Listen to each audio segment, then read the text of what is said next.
Imagine you're Peeta Mellark. It's reaping day of the 74th Hunger Games. You get time off from working at your parents' bakery so you can head down to the town square in order to unwillingly participate in the least fun game of Duck Duck Goose on the entire planet. Meanwhile, everyone is dressed to the nines. Katniss just made a scene, and out of nowhere, a woman who looks like Alice in Wonderland and Queen Elizabeth had a love child calls your name. Peeta! You, being a 16-year-old boy named Peeta Mellark, now has to go up on stage as the one and only boy tribute of District 12. Shake hands with the girl that you had a crush on since the beginning of the space-time continuum, then proceed to fight her, as well as 22 other youths in an all-out cage match that will result in only one victor. And you pause and take a moment to ask yourself that one question. How in the heck did we get here?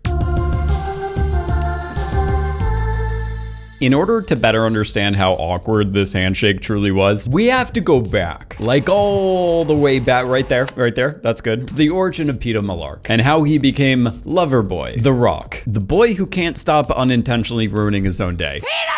Peeta, the guy that we were just talking about a few moments ago, grew up in the nicer part of the scene. It wasn't the nicest part, just a lot nicer than these copy and paste workers' houses that lack any individuality or heating or electricity, or soul. If District 12 was the Titanic, Peeta would be in the second class, and Katniss and her family and Buttercup would be in the bow of the ship shoveling coal. It's a little early to start self-complimenting, but that metaphor is actually pretty spot on, now that I think about it, because Gale, someone in a similar economic situation as Katniss, has to go work down in the mines to mine coal. Well, in the metaphor that I use, they're shoveling coal. What I'm trying to say is that lack of economic mobility is bad. Mellark Bakery, don't know if that's the actual name of the place, is in the downtown area, along with the rest of the shops that serve the wealthiest townspeople. Merchants live above their business, so I'm just gonna go ahead and assume that Peeta is living above the bakery. He has a nice, comfortable life where he can eat food and not die. And like most people, Peeta was conceived by a mother and a father. Speaking of which, Mr. and Mrs. Mellark don't have first names. I don't know why Suzanne Collins just hates giving first names to the parents of our main characters. Say what you will about Snow. I know nothing good was going on in that guy's life, but at least he knew the first name of his father. And I know some of you out there are gonna be like, dude, the widow has a first name. And for the people who comment that on my videos, I just have to say, I love you unconditionally, and nothing is gonna break this bond between you and I, but she does not. Someone out there may have made up a name, put it on a Wikipedia page, but canonically speaking, the woman doesn't have a first name, and I don't have a life. I think it's time we take a break from talking about all these serious and educational topics so we can take a moment to talk about something a little bit more productive and educational. And that would be no one other than today's sponsor, Brilliant. Some of you out there may be like,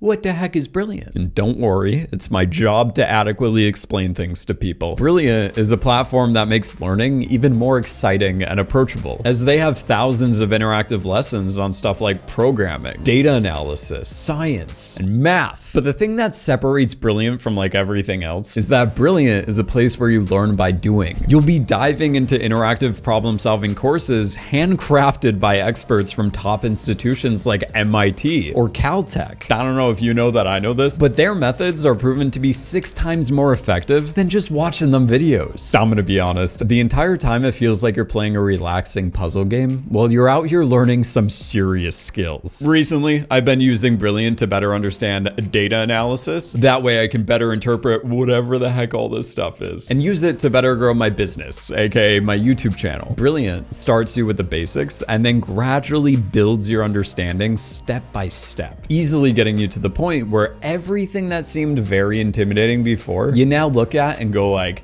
not even a thing. It's not even a big deal. I got this. And if all this sounds pretty neat, you can get a free 30-day trial to Brilliant by going to this link right here, brilliant.org/BryceEverBrown. But if you don't want to do a bunch of typing, that's cool. You can just scan the QR code at the bottom of the screen right here, or you could just click on the link in the description below. Because on top of getting that 30-day free trial, you'll also be getting 20% off your annual subscription. So go check it out for yourself. Anyway, where were we? Oh yeah, Peeta's parents. Mr. and Mrs. Mellark, the Mellarks, have 3 kids, appropriately named the first son, the second son, and then Peeta, aka the final and third son. This makes Bread Boy the youngest of his family. Not much is known about the other 2 kids. Like if I made a video talking about their life and history, this is what it would look like. They exist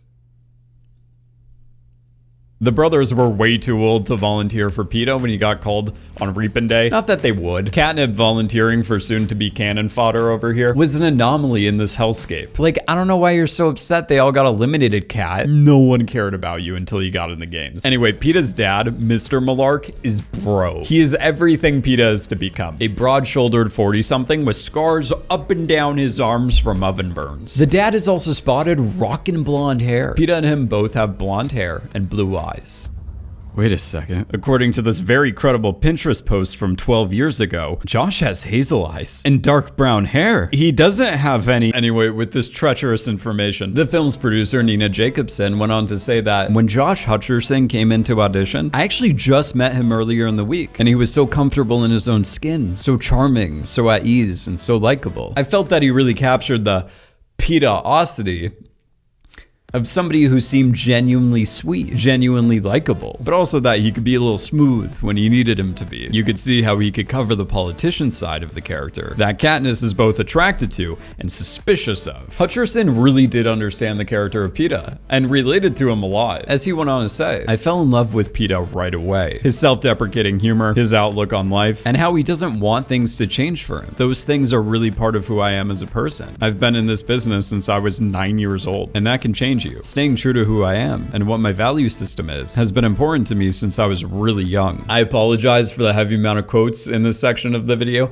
but Suzanne Collins, the writer of this whole thing, even went on to say that if Josh had been purple and had 6-foot wings and gave the audition, I would have been like, cast him. We can work around the wings. He was that good. Jacobson and everyone else agreed that you can always manipulate stuff like the hair, but they were really trying to prioritize the essence of the character, or to be more based, the Peeta-ocity of the character, which is why Hutcherson gained 15 pounds of pure muscle for the role, eating a lot of food and working out 5 days a week. Anyway, Mr. Mellark was a nice guy. He's more generous than most. He does stuff like accepting bad trades with Gale, exchanging a measly squirrel for like a really fresh piece of bread.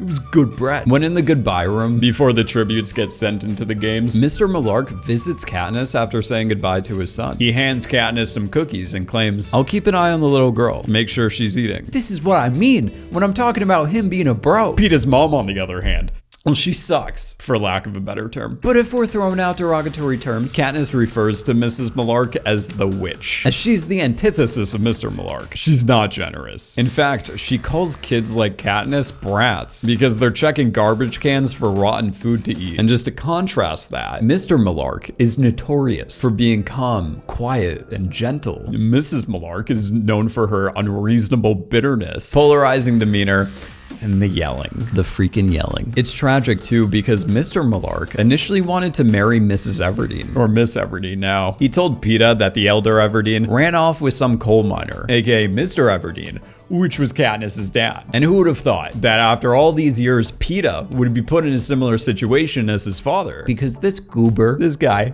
right here, he's been in love with an Everdeen since he was 5. But a coal miner named Gale is over here trying to steal her away. History repeats itself as it turns into Bread Boy versus the Prim Reaper. To simplify everything, I think we're gonna go with the point system this time for the whole winning over Katniss's affection. Let's start with how Gale hangs out and hunts with Katniss every day. +1 Gale. Peeta, on the other hand, hasn't said a single word to the girl in 11 years. Gale brings Katniss fresh bread so they can enjoy it on a beautiful cliff. Katniss was readying herself to die in the rain from starvation, and Peeta intentionally burns some bread so that Peeta's mom would go like, I'm such a mean person. Nobody decent is gonna wanna buy this bread. Throw it to the pigs. When Peeta's mother was supposedly out of sight, Peeta launches some of the bread over to Katniss. Subsequently, Peeta was given a swollen cheek and a black eye. Mrs. Mellark did what she always did and just kept on being a piece of The pigs did not get to eat the bread, but I guess the bread kept Katniss's family alive and would turn her life around by giving her the idea to hunt in the wilderness just like her dad. By the way, I was unaware of how much thought and care was put into this piece of bread. Food stylist Jack White remembers that the production went to a bakery in Asheville, North Carolina, where they were filming the thing. And we got several samples of different sizes of bread to show Gary, the director of the film. And Gary picked one that he liked. In the scene, Peeta throws the burned bread from his family's bakery to Katniss. So he stood with a blowtorch and burned roll after roll. They used 2 per take, and it was raining in the scene. So we needed a lot of extras. I just realized that Mellark kind of sounds like meadowlark, which is another type of songbird, fitting thematically with the whole thing. There was probably a better place to put that in the video, but you know, when Peeta was describing the time that his crush started for Katniss, it was the first day of music assembly, and the teacher, who was just as undervalued and underfunded as most teachers in the US, turned to the class and was like, "Do any of you know the Valley song?" And apparently Katniss raised her hand faster than something that's fast. So the teacher was like, "Katniss, can you sing?" And upon Katniss singing, Peeta claimed that it was like when Mr. Everdeen sang. All the songbirds fell silent so they could listen. One of those songbirds being Peeta Mellark. See what I did there? I did it. I made it tie back in. After the burning of the bread, Katniss tried to thank Peeta, but when she tried making eye contact with the boy, he looked away, and then he looked at the ground, and then he picked up a dandelion, and he's like, "Nice." The 2 lovebirds never actually started talking until they were on their way to the capital. Ah, the capital. A place where fashion meets fascism. And in the capital, we get to learn about Peeta's powerhouse skills. In the Hunger Games Tribute Guide, the book that I literally spent $30 on, the list of Peeta's skills is camouflage and weights. Camouflage because he decorates cakes with the same precision as Michelangelo working on Pieta. And weights because I guess he got really ripped from lifting all these heavy bags of flour after all these years. But one thing that the guide neglects to mention is that Peeta is very good with people, starting from the moment he gets to the capital. He already inherently knew how to be likable without even trying. And he's also the first one to get Haymitch to warm up to his tributes and start dishing out advice. The guide also neglects to mention how good of a runner this kid is, as he is the only one to book it out of the bloodbath with no hesitation. When we get to the capital, we meet Peeta's stylist, Portia. And I know some of you out there are probably thinking, finally, a video talking specifically about Peeta. Meaning, we're probably going to talk about Portia, or at least dedicate some time to talking about their relationship. So anyway, back to the whole camouflage thing. How did you do that?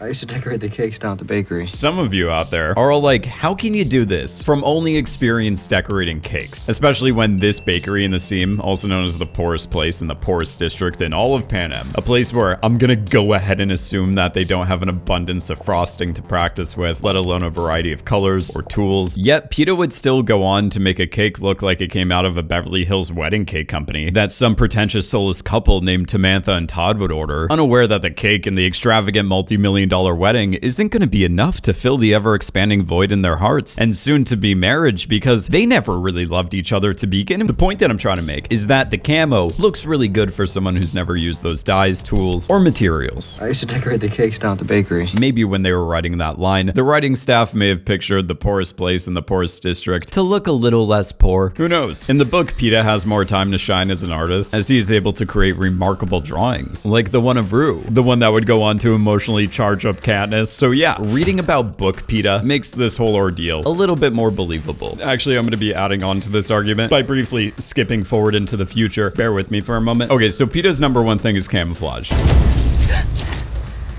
Right, so now it kind of makes sense as to why one of the Morphlings, who is decked out in full camo, would be the one to sacrifice their life to save him. And by the way, in the books, Peeta calms the dying Morphling by talking about his paint box back home, saying that with that puppy, he was able to mix every color imaginable, talking about spending days trying to achieve the perfect kind of shade of sunlight on white fur. He also talks about studying rainbows, but he can't really nail that one down because they disappear too quick. I'm just saying this to add on to the reasons as to how this could be more believable. How Peeta was able to do this to himself while in the middle of the woods and bleeding out is still beyond me. I'm not even gonna go there. When Katniss comes across the image that looks like how I feel on a daily basis, Peeta becomes Petra, the word meaning rock in Latin. Katniss has to nurse Peeta back to health, bringing him back from the brink of death, just like what Peeta did for her. Peeta was quick to adapt to what the capital needed from him. Katniss, on the other hand, was not. What the hell was that? To be fair, in the books, the cameras were pointed directly at Katniss's face during Peeta's whole "I have a crush on you" reveal, meaning all of Panem was able to see her blushing. Anyway, Peeta played the game, and when Katniss finds him in the arena, she has to play the game as well. This is where Katniss and Peeta have no choice but to give off the appearance of lovers to get attention and thus sponsors. During their fake conversations together, Katniss would get lost in them, and the emotion behind everything would start to become real, causing so much confusion on her end, trying to determine what was real and what wasn't. Meanwhile, Peeta over here knew how he felt 100% of the time. He had no doubts. When Haymitch and Peeta conspired to throw together the whole Because she came here with me. it appeased the Capitol residents and helped Katniss look more desirable, but it was still coming from a place of truth. So when the games ended and Katniss revealed that she made everything up in the cave, Peeta felt a lot like this again. Almost forgot to mention the leg. In the movie, when Peeta gets blood poisoning, Katniss heals him with sponsorships and he's fine. In the books,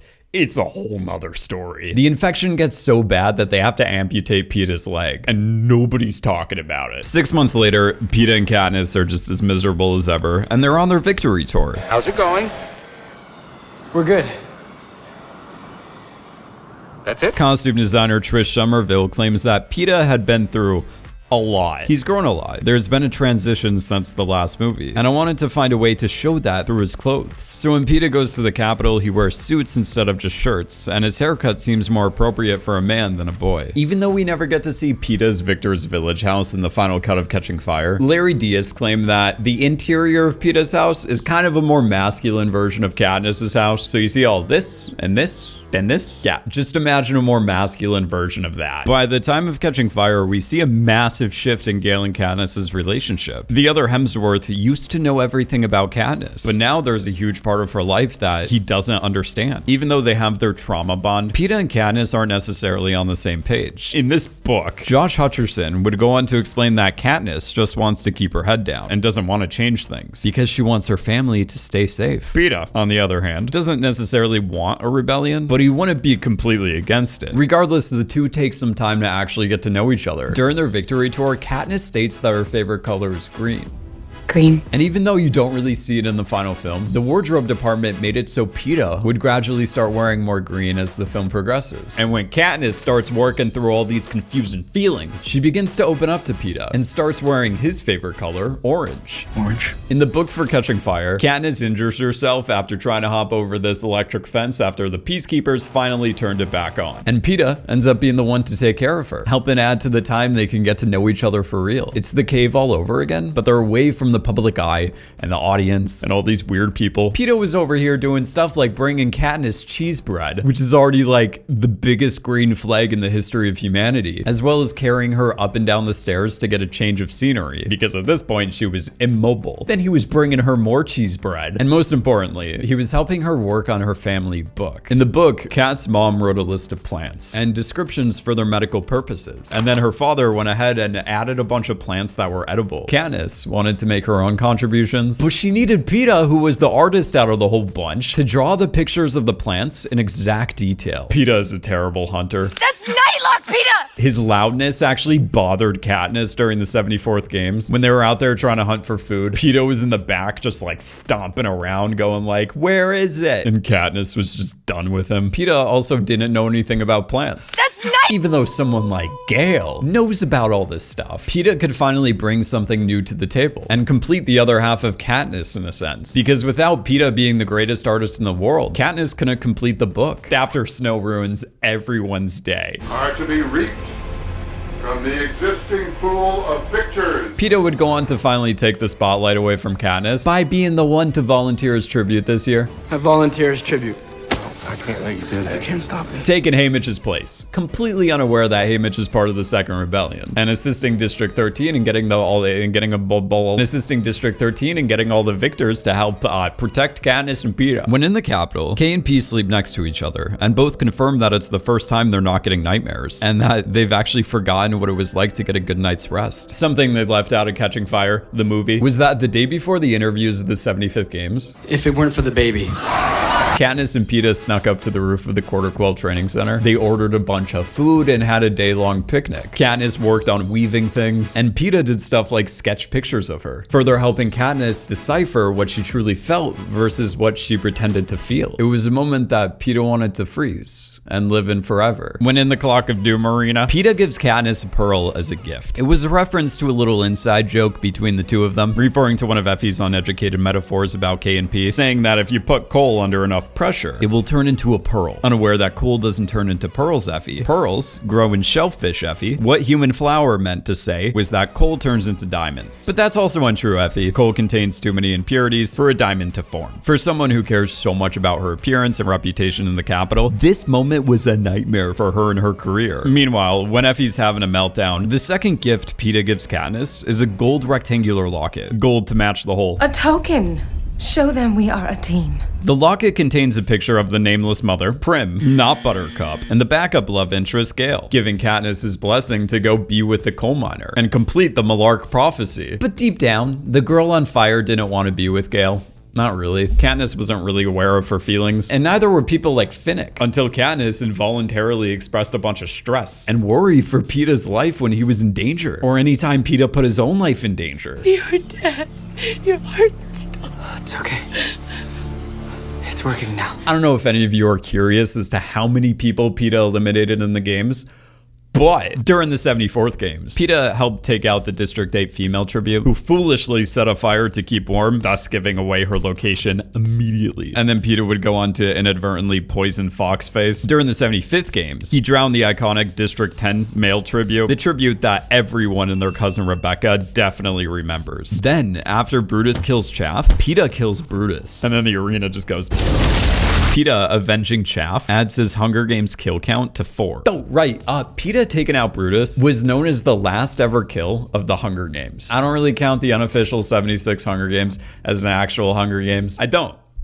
Fight me. Anyway, the Capitol scoops up Peeta. They scoop him right up out of the arena. When we get to Mockingjay, Snow makes Peeta part of his special council. Don't really know what the special part means. I'm just gonna put this out here right now. It's not really a good position to be in. The goal was to make Peeta look like Team Capitol, but secretly, P-Dog is a prisoner. This is perfectly symbolized by his white suit, with a piece around his collar that looks like a blade rubbing against the front of his neck, symbolic of the Capitol secretly holding him hostage. And for practical reasons, it also works pretty well. Peeta is physically unable to put his head down. He has no choice but to look forward or to look upward, so as to not appear weak in front of the cameras and the rest of Pan Am. And for any of you gonna comment going like, oh, he's repeating information because I already saw that in the Hunger Games Fashion Explain video. Well, okay.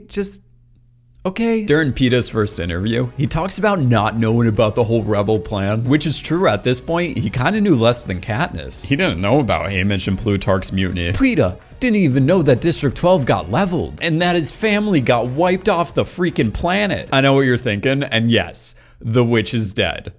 Ding dong. In the book, Caesar Flickerman asks Peeta if he thought Haymitch knew about the Second Rebellion, to which Peeta replies, I don't know, but I know that I should have never trusted him, as in Haymitch. Yes! At this point, Peeta is definitely a pawn for the Capitol, but the worst thing that they're doing to him is keeping him in isolation. He is instructed by Snow White to ask for, nay, demand a ceasefire during his interview. In the book version of the first interview, after Peeta is just done spewing propaganda, he turns away from the cameras, looks Caesar Flickerman directly in the face, making that eye contact. And he's just like, now why don't you ask the guards to take me back to my quarters so I can build another 100 houses of cards? And Flickerman's over here like, so anyway, needless to say, Snow did not approve. So the next time we see him, Peeta is holding a white rose to symbolize the fact that Snow has messed up his day, as the Capitol has begun torturing him. Joanna would later reflect on her time in her holding cell, claiming that Peeta and I had adjoining cells in the Capitol, and how they're both very familiar with each other's screams. So during the second interview, Hutcherson appears to have lost the 15 pounds that he initially gained for the role, and he is forced to plead for Katniss to stop the war, using the fact that she never wanted to get involved in the Second Rebellion in the first place. During this time, Katniss claims that the only person she wants comforting her is Haymitch, because Haymitch actually loves Peeta. The second that Peeta sees Katniss, he gives up whatever valuable information he could on Snow's counter moves. Counter move. precaution. Warning District 13 about a surprise attack and giving them 8 extra minutes to evacuate, really ruining the whole surprise part of it all. And that's when Snow decides that in return, he's gonna ruin Peeta's perception of Katniss. It's the things we love most that destroy us. Punishing Peeta to punish Katniss, turning him into a mutt by messing with his memories in order to get him to think that Katniss is a very life-threatening mutt. The scientists over at the Capitol, who are completely unethical, use tracker jacker venom to cause powerful hallucinations in order to alter his memories and make him believe that Katniss is a monster, prompting him to, you know. Snow using tracker jacker venom on Peeta is a really fitting strategy because Snow's people could show Peeta footage of the 74th games, specifically Katniss cutting down that tracker jacker nest, causing the nest to land directly next to Peeta's face. I just don't want them to change me. Oh boy. Who's gonna tell him? Anyway, Peeta did the whole. After that, things got a little complicated. Peeta was the Rizzler. He had a warm, welcoming presence as previously discussed. But after his stay at the Capitol, I don't know. There was something different about him. In the book, we got to experience more of Peeta just walking around District 13. The guy needed 2 guards following him at all times. And then he needed other people's permission to either sit down or talk to them. But during this time, he decorated Finnick and Annie's wedding cake. So at least there's that. I typically cringe at like My Life or shows like The Office, but I don't normally cringe when like reading events unfold. However, there was this moment in Mockingjay where Peeta's like trying to access his normal Riz, because when Finnick and Annie are leaving the table, Peeta's goodbye to Finnick consists of him telling him, "You be nice to her," as an Annie, "or else I may take her from you." I know I'm butchering it, but in the book it was delivered so cold and emotionless. Like I cringed, every character in the room cringed, but Buttercup took a break from plotting in order to cringe. Finnick's only response to that was more of like, "Okay, I restarted your heart, you little don't make me regret it." And in this moment, I realized that Peeta's Riz was gone. He somehow managed to harness all the awkwardness that persists in any conversation that I've ever had with any woman that I'm attracted to. What I'm trying to say is that during this time, both Peeta and I possess the unmistakable charisma of a dehydrated walrus who's hyperventilating. I don't even know if I have to say it at this point, but this was really making Gale look like the better option. Oh, right. Okay. So I almost forgot to mention someone, and that would be no one other than Deli Cartwright. This is the best photo that I could create of her.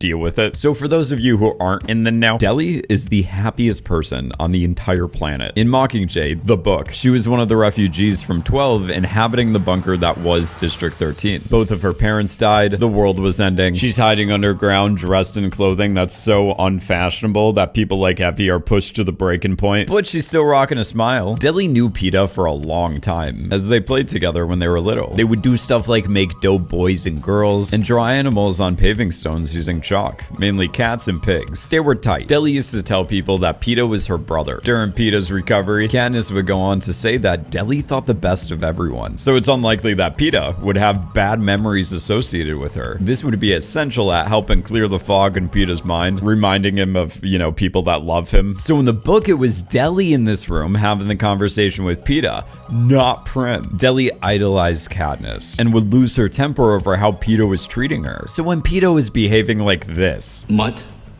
and now ally?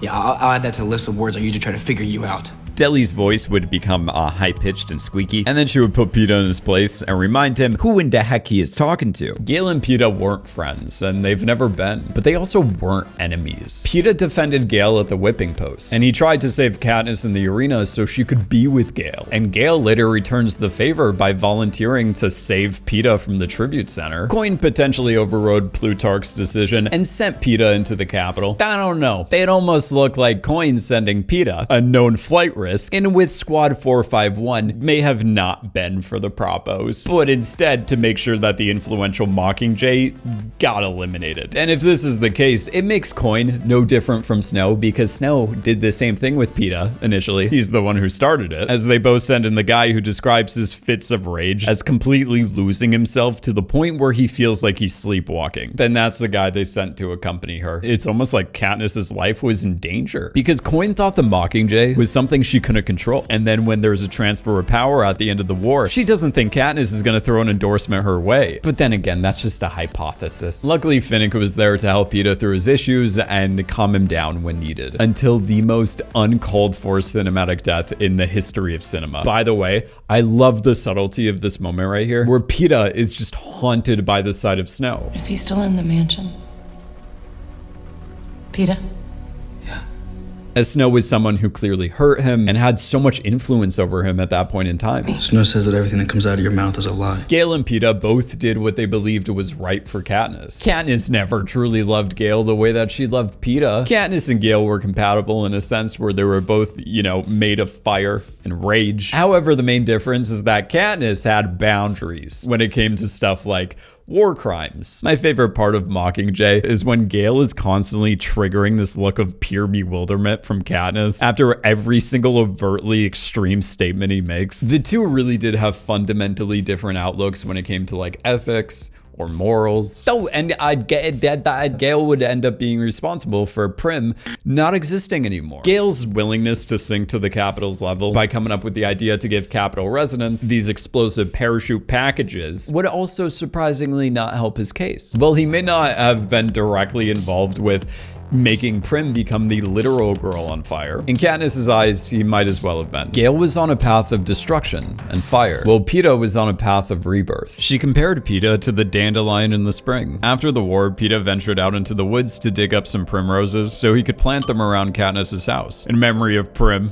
Rose, further proving Katniss right about the whole Peeta being the rebirth thing. Over time, Katniss and P-Dog come back together, as Katniss continues to help Peeta sort through his memories, determining what's real and what was just the Capitol, as she herself comes to the conclusion that the love she has for him is real. In the epilogue, Katniss claims that Peeta finally convinced her to have kids after like 15 years. And when we see Peeta with little Peeta, the potato looks like he's around a few years old. So the epilogue of Mockingjay takes place roughly 20 years in the future, placing Peeta in his late 30s. Peeta somehow convinced the girl who claimed I'm never having kids. to go ahead and have some kids, specifically one boy and one girl. Peeta and his wife Katniss wait to tell their kids about the Hunger Games because they'll eventually learn about it in school, and they figured they need to reach the proper age before they learn about the horrors their mother and father endured. But even after all this time has passed, Peeta still experiences nightmares from the games and from Snow's torture methods, which is pretty dark. I thought it was kind of sad that we never got to see Peeta and Effie reunited in Mockingjay Part 1 and 2. Like, what's up with that?